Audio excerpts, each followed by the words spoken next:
পেরেছি। আমরা অনেক ফিরে যেতে চাই বিগত 17 বছর এই স্বৈরা শাসন জগদ্দল পাথরের মতো হামলা মামলা গুম খুন নির্যাতন দিয়ে বিএনপি আমাদের ছাত্রদল যুবদল কোন অঙ্গ সংগঠন বাদ রাখেনি। মামলা দিয়ে হয়রানি করতে, জেল দিয়ে হামলা মামলা করে। সাথী বন্ধুরা আমার, 17 বছর আমরা যে মহাসমুদ্র পাড়ি দিয়েছি সেই দানবকে হটিয়ে আজকে মুক্ত বাংলায় আগামী দিনে একটি গণতান্ত্রিক বাংলাদেশের স্বপ্নে আমরা আবির্ভূত রয়েছি।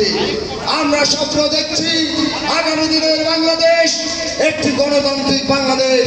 17 বছর আমরা ভোট দিতে পারিনি, সেটা স্থানীয় সরকারে হোক, উপজেলায় হোক, আর জাতীয় সংসদেই হোক।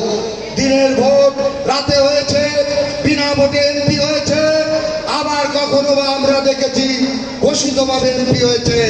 গণতন্ত্র নির্বাসিত ছিল, সংবাদপত্রের স্বাধীনতা ছিল না, রাজনৈতিক নেতাকর্মীর স্বাধীনতা ছিল না, ভোটের স্বাধীনতা ছিল না।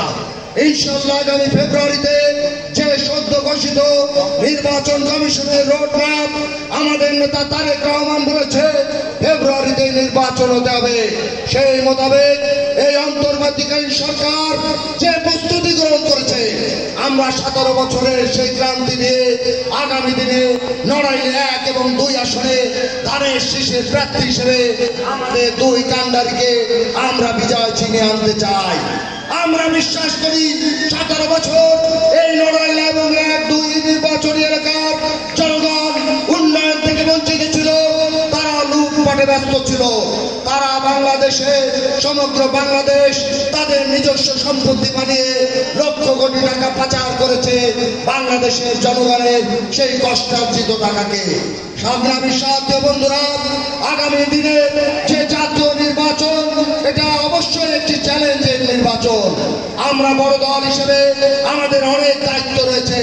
5ই আগস্ট 2024-এ সরকার পতনের পর অনেক ছায়া শত্রুর জন্ম হয়েছে।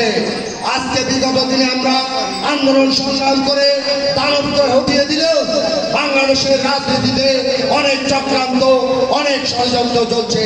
দেশীয় আন্তর্জাতিক চক্রান্তে নির্বাচন বানচাল সহ আগামী দিনে যাতে এই বৃহৎ দল বাংলাদেশ জাতীয়তাবাদী দল ক্ষমতায় না আসতে পারে তার জন্য চক্রান্ত চালায়। আপনারা আমরা সকলে মিলে এই চক্রান্ত চাল ছিন্ন করে ইনশাআল্লাহ একটি গণতান্ত্রিক সরকার এবং আগামী দিনের রাষ্ট্রনায়ক, আগামী দিনের আমাদের প্রিয় প্রধানমন্ত্রী হবেন ইনশাআল্লাহ তারেক রহমান, এই স্বপ্নে, এই দৃঢ় প্রত্যয়ে আমরা ব্যক্ত করি। আমরা বিশ্বাস করি নড়াইল 1 এবং 2 আসনে আমাদের সংগ্রামী সভাপতি আলাল বিশ্বাস জাহাঙ্গীর আলম, সাধারণ সম্পাদক মনিরুল ইসলাম 17 বছর নড়াইল জেলা বিএনপি, ছাত্রদল, যুবদল, কৃষক দল, মহিলা দল এবং আপামর ইসলামের মূল্যবোধ ও জাতীয়তাবাদী শক্তির পাশে থেকেছে। আমরা মামলায় তারা সহযোগে আমাদের পাশে থেকেছে এবং সর্ব অবস্থায় যে জুলুমকে মাথায় উপেক্ষা করে সকল রাজনৈতিক কর্মসূচি আমরা তাদের নেতৃত্বে পালন করেছি। আমরা বিশ্বাস করি আমাদের প্রিয় নেতা তারেক রহমান বলেছে আগামী দিন ত্যাগী এবং প্রকৃত দলপ্রেমিক লোককে মূল্যায়ন করা হবে। আমরা বিশ্বাস করি আজকে কোটাগোল, খাসিয়াল, এই যে বর্দিয়া ঐতিহ্যবাহী সেই নদীবন্দর, এই বাজারের কোনো উন্নয়ন হয়নি, এখানে কোনো রাস্তাঘাট হয়নি, ব্রিজের দরকার, এগুলো হয়নি। আজকে 1 এবং 2 আসনে এই সেতু বন্ধনের জায়গার আর্থসামাজিক উন্নয়ন করতে হলে অবশ্যই আলাল মনিরুল ইসলাম, বিশ্বাস জাহাঙ্গীর আলমকে আমরা যদি নির্বাচিত করতে পারি ইনশাআল্লাহ নড়াইল 1 এবং 2 আসনে আমাদের স্বপ্ন পূরণ হবে, নড়াইল 1-2 আসনের জনগণের স্বপ্ন পূরণ হবে। আমরা জনগণের জন্য রাজনীতি করি, জনগণের অধিকার ফিরিয়ে দেওয়ার জন্য 17 বছর আমরা যেমন রক্ত দিয়েছি, জেল কেটেছি।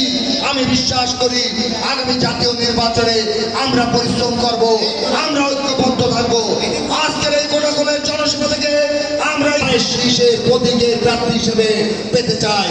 আমরা মনে করি পরীক্ষিত এবং ত্যাগী নেতা কর্মীর মাধ্যমে একমাত্র কর্মীর সঠিক মূল্যায়ন এবং আর্থসামাজিক উন্নয়ন করা সম্ভব। ভাড়াটে প্রার্থী অথবা অন্য কোনো দল থেকে আসা প্রার্থী আমাদের প্রার্থী হলে যেমন দলের সাধারণ কর্মীরা বঞ্চিত বঞ্চিত হবে, তেমন এলাকার উন্নয়ন বঞ্চিত হবে। আমরা দেশ নায়ক তারেক রহমানের সেই কথার উপর আস্থা রাখতে চাই। আগামী নির্বাচনে নড়াইল 1 এবং 2 আসনে আমাদের সভাপতি আলহাজ বিশ্বাস জাহাঙ্গীর আলমকে 1 আসনে এবং সাধারণ সম্পাদক আলহাজ নজরুল ইসলামকে নড়াইল 2 আসনে ধানের শীষ প্রতীক দিয়ে আমাদের সেই জনগণের চাওয়া পাওয়া 17 বছরের নির্যাতিত ত্যাগী নেতা কর্মীর চাওয়া পাওয়া